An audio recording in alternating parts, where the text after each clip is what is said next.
Oh, thank you.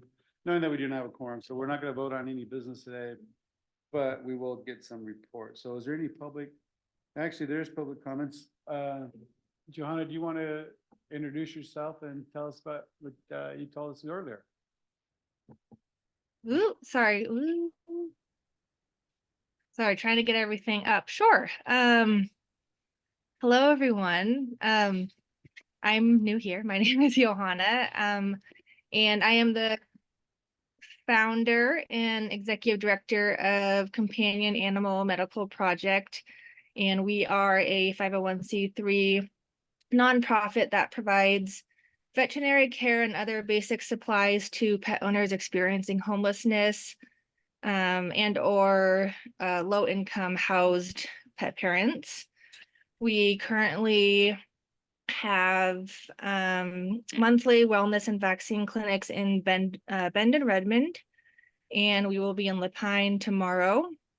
And our hope is to be in Prineville and Madras this summer at least 3 times. So we have a mobile van that we drive around, and we have our veterinary clinic essentially set up in that van. And then we have other pet food and other basic supplies. And Tiana's on here. She's our clinic operations lead. And our hope is to just get familiar with the different communities and see how we can support. Additionally, on top of veterinary care, so we do free spay and neuter for pet parents. Again, free vaccines. We recently got some of the EHA pet funding, so we're working with Neighbor Impact to get that money out into the community as fast as possible. And that funding can be used for veterinary care, spay and neuter, dog licensing, pet food, other basic supplies and stuff like that. And that's we have an application for that. And yeah, it's kind of it in a nutshell. We also have pet assistance for pet deposits as well. And so yeah, us being here today, we just want to see how we can collaborate with Jefferson County and see what the need is, where the need is, and how we could best serve your community. Well, thank you for coming.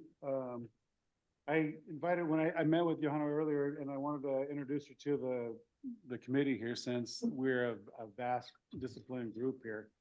And so if someone in our different disciplines have somebody that might need the service or could figure out how to tie them in, this would be a great way to do that. Yeah, and we have a website, and I'm happy to put that in the chat. And if people, I can also put our email in there if people want to email to learn more or have questions right now, whatever works best for this committee. What's up, Cindy? Yeah, hi, I'm Cindy Potter from Best Care. Hi, Cindy. And we work with a lot of clients that are all low income, living on SSI or SNAP or well below the poverty line, that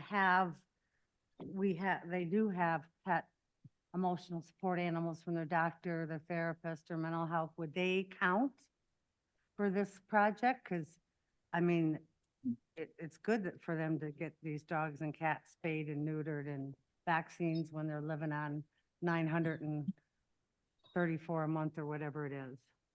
Yeah, so unfortunately that answer is not super straightforward. It kind of depends on the funding that we have available.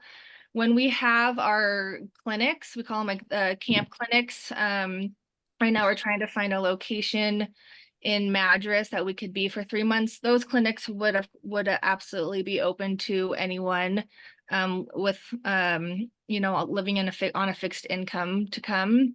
Spay and neuter, we do prioritize with our limited funding. We do prioritize unhoused pet owners. And then the funding that we have from Neighbor Impact, the EHA pet, is for pet parents who are living outdoors, experiencing homelessness, or at a shelter. So we are always trying to increase our funding. All of our services are free for those that we serve. So we rely off donations and grants in order to provide the care. But our funding can also be flexible depending on the circumstances. If someone's at risk of an eviction or something like that, where they have to get their pets up to date on vaccines, spay or neutered, anything like that, then we of course want to make sure that they can stay housed and provide that vet care. What kind of space are you looking for? We really just need a parking lot. So last summer we were in that dirt lot behind Sonic, and we set up with the Hive. We've reached out to Epic Property Management and have yet to hear back. But for us, kind of to address your question before about, housed pet parents, we'd really like to be able to set up at some subsidized or affordable housing units, so we could provide on-site care for the families living there. But we really just need a parking lot. We have all the supplies. We bring all the volunteers, and we're there for about 3 hours. So is that same location good, or do you need a different location? That location could work out. We didn't see that many pets when we were there. I think we saw, Tiana, correct me if I'm wrong, like one dog and a cat. So if we really want to try to make as much impact as possible, so I think that's why, being at this committee meeting to understand like where the need is, we want to be flexible and be supportive in that capacity. So we can go back there if that's an option. We're absolutely happy to go back there. Again, if there's a housing unit that can serve a lot of pet parents, we're also happy to go there. I was just thinking that's currently where our largest homeless population seem to be mustered at. And I was wondering if there was advertising or some kind of information that got out when you were coming that might help. Trent, who just stepped out, for some reason, he's our boots on the ground. He seems to be able to visit with just about everybody that's out there. We could send him with some flyers to push some things out, or at least word of mouth or something, if that would help. Yeah, absolutely. I think if there's a way to get some email addresses, then I'm happy to, once we find those dates, then email out all of our information. If people have transportation, they're always welcome to travel into our, to like Bend or Redmond. But again, we want to try to alleviate as many barriers as possible, transportation being one of them. So, in someone's neighborhood is always better. There's another thing that we do a thing in the park every year. Yeah. Yeah, Yeah.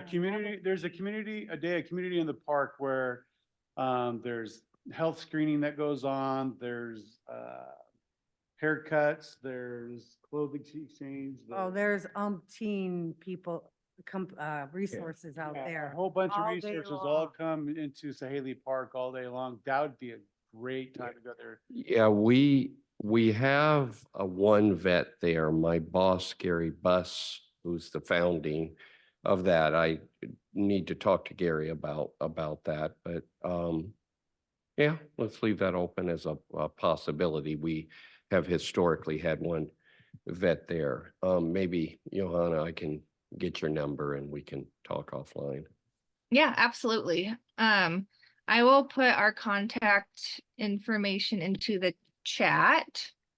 And then also when you were at this dirt field or whatever parking lot by Sonic, now we have the shelter up there. Tony, do you have many people that come in with dogs or cats? Our lease agreement, except where it's applicable by law, like service animals, does not allow for animals on property. So, We sure could post. Yana, we'll keep you in touch with that community day. And also if you come up, when you start coming closer to that time, when you want to come up, please let us know and we'll start spreading the word throughout our different disciplines and get Trent out there too, spreading the word. Okay, that sounds great. All Tiana, right. you had anything you wanted to add? No, just that when it's time for the clinics, I'll definitely be like in charge of, trying to find the veterinarian. So if who you're saying in that day, your normal veterinarian, like I would reach out to him and try and help alleviate some of these barriers on that side of like getting staffing and volunteers. Thank you. Mhm. Is there anybody else for public comment? Thank you. Thanks. Come on up here and find the mic, introduce yourself. For the record. Actually, it's not a comment, it's just information. So tomorrow is, What's your name, please? oh, Jean Robick, COIC. So tomorrow is our, Homeless Leadership Coalition General Membership Meeting. It's open to the public. But tomorrow might be of interest to all of you because they're gonna do the preliminary point in time count data. So if you want a Zoom invite to that, either let myself or Tony know. We can forward the meeting invite to you. I think it'll be really interesting, and Tony did a great job really facilitating that this year. So they will break it down by community and probably county, town, like that. So if any of you want to sit in on that, like I said, it's open to the public, and both Tony and I can forward you that invite. And What time is that? tomorrow, oh, Tony, do you have that up?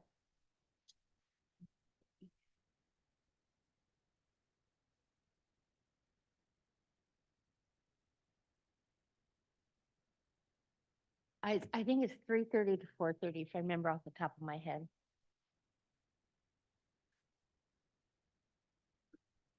It's Zoom. That's all I'm doing. Yeah. But it's for CO.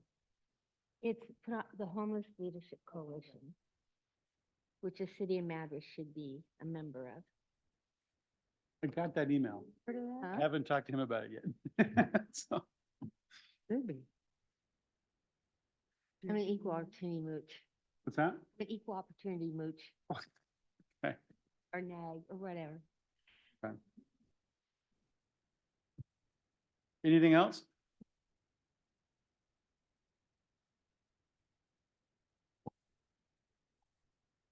Can you email that to me as well, please? The invite? Would you send me that invite too for that? Okay. You do. Anything else? Okay, move on the regular agenda. We can't really appoint anybody else to the next, so we'll just go right to number 2, update on retrieval efforts for shopping carts. Marco Mack, City of Madras Code Enforcement Officer. Good news to report on the shopping carts. Following the meeting that we had with the store managers several weeks ago, we have 323 carts that have been collected by our contractor between October and March. And the good news is that over the last 3 weeks, Safeway has hired a contractor to pick up carts. So of that 323 carts since October, more than 200 of those were Safeway. Over the last Wow. 3 weeks that their contractor's been in place, we've collected 8 carts. So their contractor's doing a good job of going out and searching where these carts are at and returning them. And we're going to be working with their contractor to enter into the homeless camp to retrieve the carts that are in that location. Impressive. A great report. I also want to report that they have instituted on some carts a electronic wheel locking system. So some of the smaller carts won't leave the store. And so they do actually have a placard on there. You'll see it's the small black carts, as I recall. So some progress on all fronts. That's great. Thank you. Report on Third Street campsite and site preparation. Very good. We have a PowerPoint for this with just a picture that we're going to show for you folks. And the Third Street site development is just west of the shelter. And it's an area that is on this map here. It's kind of a upside down L shape, which is city responsible property for easements for future roads. And it's the location that we're going to be working with for designating a campsite. Right now, Code Enforcement and Public Works is working on a step-by-step process. In this picture at the top right, you'll see a blue container or blue marking. That's going to be our storage container for personal items when we go to implement the ordinance. And then around the perimeter, that white line is the perimeter of the campsite, and the dark colored black squares would be demarcation for making sure that our campers are staying within the camping area. Then we're planning on using concrete blocks or K-rail to designate those areas. And we've gone out with Public Works, and we've actually marked that whole area. There's existing landscaping markings for the perimeter of the property. And what's important is future expansion. ODOT, the Oregon Department of Transportation, owns property that we're working on potentially getting right to use that property to expand the size of the camp.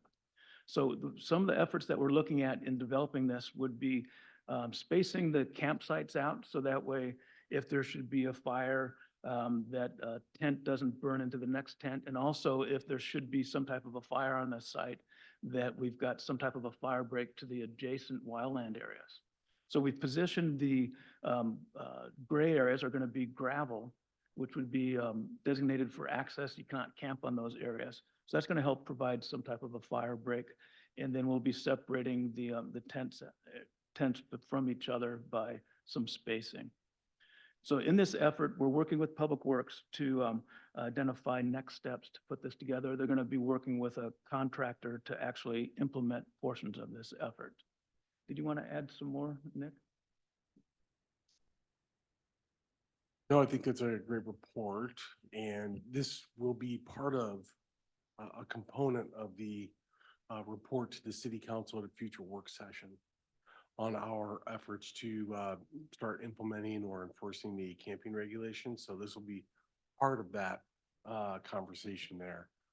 I think, you know, you got to have a location, and then you got to have the operational details, and that's where our resource meeting that's occurring weekly, being convened by the police department, is really so important. And so we're having lots of conversations about that. And, you know, as I shared with my team this morning, the city administrator and I had the opportunity to listen to the deputy city manager and sergeant of Medford Police Department last week on their operations to Which police one? Medford to enforce their camping regulations all along Bear Creek. Imagine having a 3-mile river or creek running through your town north and south, the heart of your downtown. And over the top of that was I-5. So you had an elevated bridge all the way over it. That's what they have. And so they have been enforcing their camping regulations with, of course, a designated city-owned campsite with some, most people call them tiny homes or small places for people to live there and having success. A lot of lessons learned there. One of the things I've asked Marco to do is to contact their police department and see how they're working with their other agencies. The sergeant did say that one thing that it always happens is if the police department calls another partnering agency, they always answer the phone. And if they need resources or assistance, it's there immediately, and vice versa. He said the police department, they fall over themselves running to the camps along Bear Creek to help out. And it's really a partnership, because you never know when there's going to be an incident or a need. And so they have a good working relationships. But that was kind of interesting that they've all just kind of agreed that when you call, oh, you come. That was kind of neat to know. So there's a few lessons learned there. Of course, scale, when you have almost 100,000 person community, you have a lot more resources in terms of law enforcement, community partners. Medford is the county seat for Jackson County, so they have a lot of services related to the county, mental health and healthcare as well. So that helps as well. But the way that they engage the homeless individuals in Bear Creek and the way that they work together, I think, is where we stand to learn and maybe as we start enforcing our regulations, do so with maybe less errors. Good. Question for you. So where exactly is the shelter from this? Where would the shelter sit? Why would? On the picture there to the right, so Huh. that is the slope that would you would Got it. be at the parking lot. I did try and make a larger version of this, but we ran out of time with our presentation.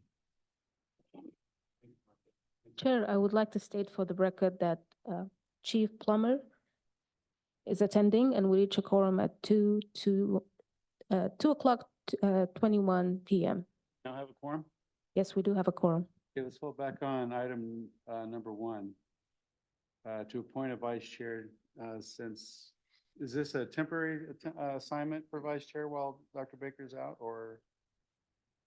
That's what he disclosed to the committee several weeks ago. It seemed to be about a 12-week endeavor, as I recall.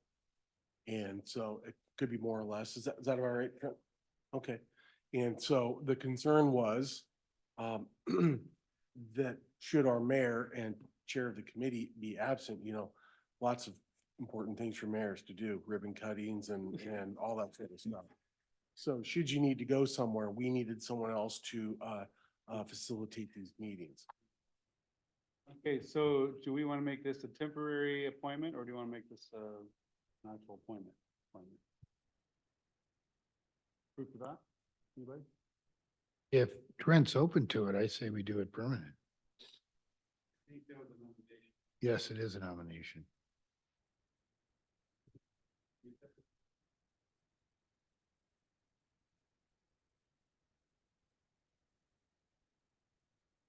Well, and so what we're talking about, just maybe to give him a second to catch his breath. Right.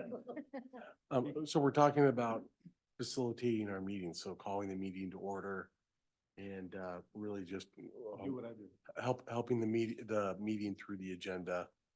You have staff support that work with you on scheduling the meetings, confirming the agenda items, things like that, and help you with the meeting. But that's really what we're talking about. Or do you want to just do it temporary until Dr. Baker's back? Agreeable? Is there any other nominations? So we have a nomination. Do we have a second for? I'll second it for Trent to be temporary until, Vice chair until Dr. Baker comes back. Any further discussion? All in favor? aye.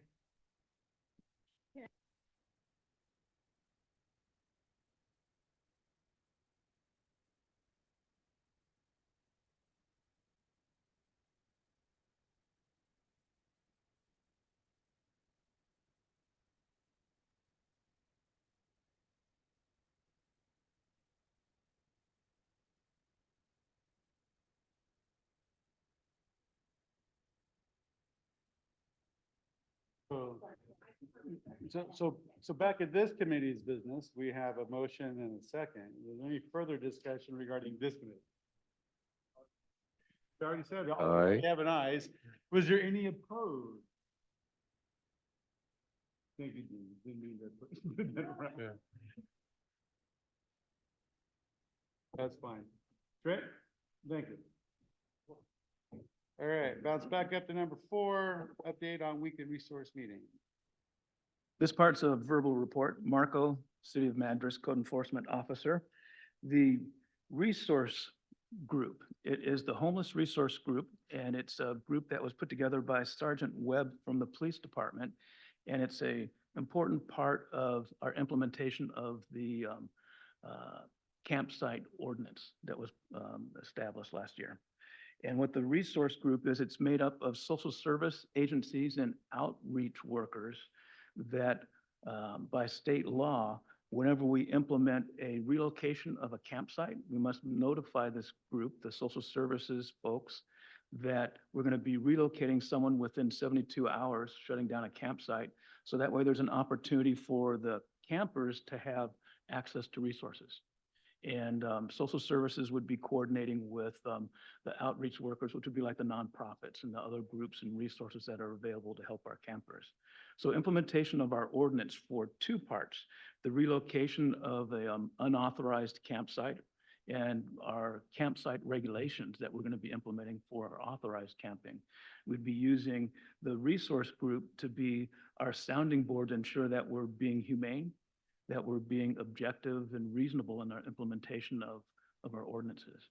And it's an idea that social services has a role and responsibility, and whenever law enforcement's involved in an action, that they would ensure that they're part of the whole process.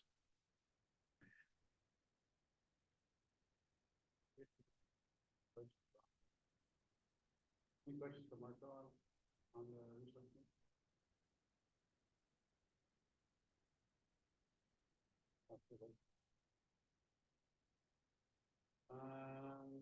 Let's see, next meeting, April 15th, everybody got that? At 2 p.m.? Chair, I would like to ask the group if there is any agenda items they would like to see in the next meeting scheduled on April 15. Please send them to me and we can include that in our next meeting. Staff was considering if there wasn't agenda items, maybe canceling meeting How many do we have at one point? We have two a with month? 2 a month. We could probably drop down to one, I think. But staff did not want to make that decision, but rather the committee. How's the committee feel? Do we drop down to one a month? I'd like to make a motion that we go to one meeting a month. I'll second it. Have a motion and second to drop down to one meeting a month. Any further discussion? Can we agree what meeting would that will be? Is it We'll the second start week, in May. second week of the month? Oh, you mean which week? Which week? I think the Yes. second week is like, I think it works better for staff. okay. So one meeting month on the second week. All in favor? Aye. Opposed? It is so. Is that good? All right. Thank you, Fama. Is there any other business needs to be brought forth? Yes. Cindy, with Best Care, I wanted to see if maybe we can get a report from Best Care on the $1.5 million that Best Care has received for construction of housing. And not now, but maybe at a future meeting, you, Best Care or someone from your agency could talk about what the vision is there and how that fits into the larger housing plan in their community. That you would have to ask Heather Crow Martinez. That's way above my pay grade. Yeah. Could you help us schedule a report from her or a presentation? I will email you and her, and you can email her and talk to her about it. Okay. And it's about, There was $1.5 million in state funding is reported in the Ben Bulletin this weekend to Best Care, city funding, state funding. state funding. And there's a need to raise an additional 3 million for some additional costs like, construction, things like that. And so I thought it would be important for this group to understand that funding, that grant funding has been provided, what the timeline is, what the general plan is for the housing. It's for, as I understand it, for people with behavioral health and other. Alcohol and drug. Yeah. And that would probably, we can ask Heather, but I think she would direct that to Rick Trevlon, the director of Best Care, because he's the one that gets all the money and distributes it, Right. not Heather. Format, how you want Correct. it or what? I'll be happy to email her myself. Okay, great. That would, great. Okay, Thanks. And I'll do I that. know Heather, so, yeah, Thank you, Mayor. certainly. Anything else? Yes, unless someone else has something. Staff would like to present the implementation of the camping ordinance, our next steps. Say that again? We have next steps for implementation of the camping ordinance presentation that we'd like to show you. Oh, okay. That's better. Very good. So the Willow Creek campsite, we're looking at what steps we're going to take for implementation of the camping ordinance, and it would be looking at debris management. And we've got several pictures that we'd like to show you of what were taken this last week at the campsite, and then what our strategy and ideas are for implementation and working with the Willow Creek campsite. If you could move on to the next one.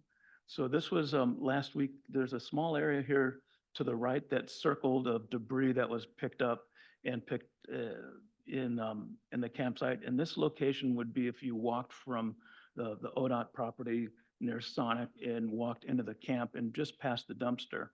And the campsite has had 4 dumpsters full of debris pulled out in the last 6 weeks. So 4 full dumpsters of debris have been carried out. And the walking the campsite, it's very difficult to see that there's actually been a lot of progress, but there's been quite a bit of debris that's been pulled out. We can move to the next slide. This is looking at an area into the camp, and they've got a walkway, and there's about 20 shelters right now, makeshift shelters that are there. And in the bottom of this, you can kind of see a circle and an arrow. That's where this picture is taken from. If we go to the next slide, this is from the other end of the camp walking in, and there's shopping carts that we're going to be securing this next week, moving those out. There's other shopping carts that are full of debris. We're going to be engaging with the campers to remove debris from the shopping carts, and then that way we can reclaim those. So the significant thing is that the 4 dumpster fulls of debris that's been pulled out was self-initiated. It's not our engagement with the campsite. It's some work that they've been doing on their own to try and manage the debris. This next week, we're going to start engaging with the campsite people like the previous code enforcement officer was doing by going down a couple times a week and actually spending an hour, hour and a half with them to engage in kind of organizing this process and validating the work that they've initiated. You can go to the next slide. This is an area that's kind of opposite the previous picture that we started off with. They've got a couple wheelbarrows, and the area on the left is mostly just piles of debris with a couple campsites on either side. And the structures on the right, looking at the pictures, have been there for the last year or so. And if we go to the next slide, this is, there's a lawnmower, there's carts, there's all kinds of debris, and the junk and things that are there around the shelters, a lot of it doesn't make sense why that material would even be there. And one idea would be these things need to be drug across town and then drug all the way into this campsite. So there's an opportunity working with the police for if we see people moving debris piles around somewhere, where are they going with it? And bringing it in this location just makes it more difficult to dispose of the trash. If you go to the next slide. This is an area close to the dumpster. You can see a pile of debris, and this is where they've been burning like a campfire, and you can actually see the chard on the tree that's located right there. Next slide. And this is in the creek. There's a lot of debris in the creek, and I've got documentation for identifying that as a future project of emptying debris.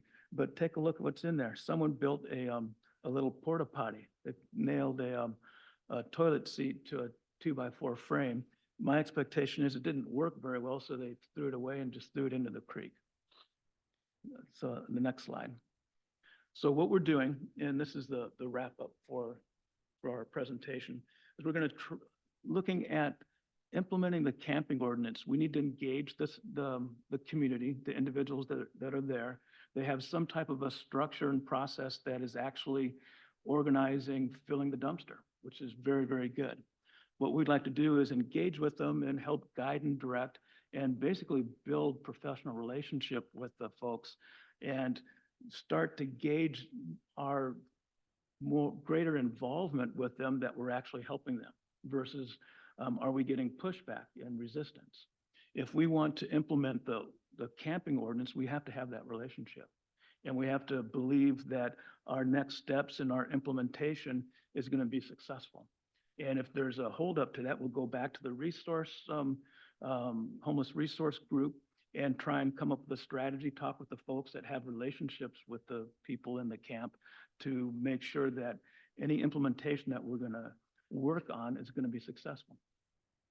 So the strategies that we're looking at would be working from the dumpster that's there, working towards the camp and leaving the shelters, their makeshift shelters, alone, but looking at capturing the debris and getting that into the dumpster so that we start to manage the rubble pile. I would characterize it as we have people living in piles of trash, basically. That's what it looks like.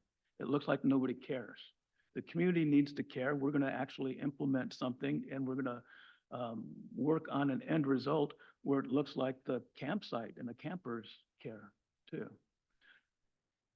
So the idea would be that we have leaving their shelters alone. That's their property. If they have personal items, try and get those into their camp. And then anything on the outside, we'd be working with them to ensure that it's debris, and then working with them to get the debris into the dumpster and carried away. And I'm looking forward to an opportunity where we're going to be emptying the dumpster twice a week. Our current practice has been about once a week or week and a half of emptying the dumpster. Would there be any questions? I don't have those details, and that's a process that's been on place with a contract. So we can actually come back with that information of how much we've spent. Yeah, so oftentimes these dumpsters are not full when we bring down the large dumpsters. And so the cost kind of varies because they don't fill them up. It's somewhere between $500 to maybe $1,500. Lately, it's been on the lower side.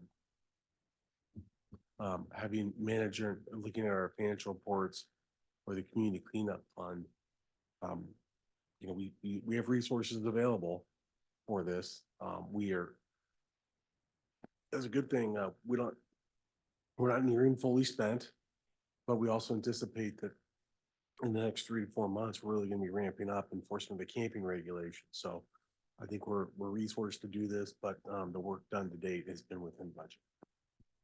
So Nick, question for you and Marco is if we start enforcing the camping ordinance, do you think that people will move on and we'll see a reduction in trash or to help manage our costs, or is it going to take a different initiative?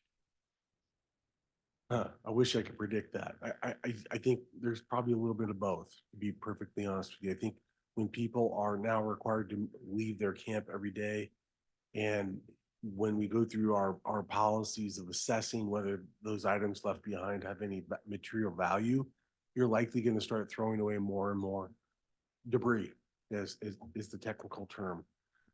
And so, yes, you may have a spike in cost because you're moving people or requiring them to move every day, and they're leaving things behind that don't have material value. Eventually that goes away, so your volume of trash diminishes, so your cost would go down. But then again, I wish I could predict that in the future. I really do believe that part of the approach of enforcing our camping regulations, working with our houseless, is circumstances will change over time. The problem we have today will be different than tomorrow. And so it's a little hard for me to predict on that, but I would generally like to think over time that those costs go down. Quick question for Marco. And we've had this conversation, I think, Marco, we talked about it a little bit and I was still unclear. Is the movement from where they're at going to be orchestrated with the 3rd Street right-of-way camping so that, because poor Tony is not going to be able to suddenly take this onslaught, nor are those people going to want to be there. So I'm just kind of wondering if this new camping place on the 3rd Street right-of-way is going to be ready when we actually start moving them for them to be a designated camp place for them, if that'll be done. For implementation of the camping ordinance, we're going to work on a sequence of events and other aspects that need to be in place and looking at incremental steps to implement it. So the 3rd Street is critical that if we want them to move out of the Willow Creek area, it would be 3rd Street's ready to go. And then the other aspect of incremental steps that we expect to have in place is where there's several campsites on private property right now. We're going to be engaged with the private property locations to relocate those folks back into the authorized camping areas. But what will end up happening is if we start to move people from where they're camped right now and we're taking away their shelters, we don't want to just push those people into the existing camps that are on private property. So we want to have those areas, but we're managing the private property areas. And then that way we have engagement with those folks already. So that way it won't be just adding more to the private property campers. So the short answer is yes. Yes. Okay, good. But isn't Willow Creek part, isn't that a designated camp area that we all agreed upon? It is. Some could stay as long as they have the right size tent and not makeshift plywood homes. That is technically correct, Cindy, but I think there's a growing opinion among staff that the existing area where they're camping has been so degraded that we need to remove those individuals and remediate that property, get it back to a condition that it is no longer contaminated or you have waste down there. And quite frankly, I think when we get to that point, we'll also be at a junction where this committee and the city council need to reevaluate, do we even want to let them come back based on the vulnerability to city assets and other concerns related to public safety and our fire and EMS folks.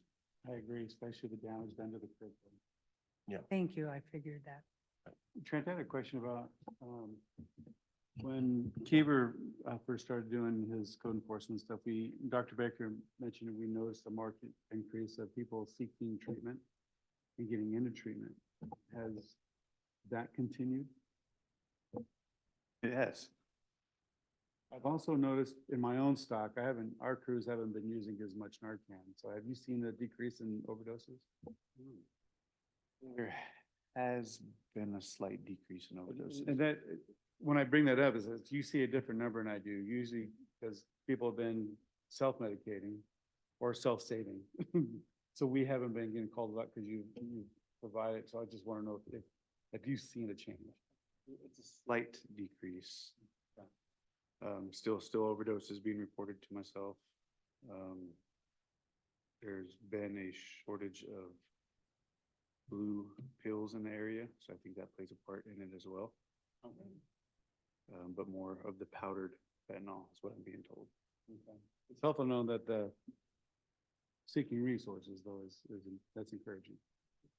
Cindy, one thing I was talking to, Will and I met with somebody who was trying to bring in some kind of resources, and we kind of got the feeling it's more of a idea stage, not a really helpful stage. And the comment we made to her was, what we're really short on when you're talking about people getting help is manpower to provide that help. Is best care still at that short staffing? Actually, we're not too bad. I know more people are coming to that Tuesday morning meeting, aren't they, with the burn grant, Trent? The ones you meet with Sergeant Webb, a lot more peer support people and that kind of stuff. We're geared up. I think we're only one counselor, I think, short. So we're doing better. It's just housing is the issue. So housing is where we're really short at right now. Oh, we need low income housing, affordable housing. I mean, just transitional housing. We need lots. And we know where to start directing our efforts out. Anybody have anything else? Thank you for your input. We'll see you next month.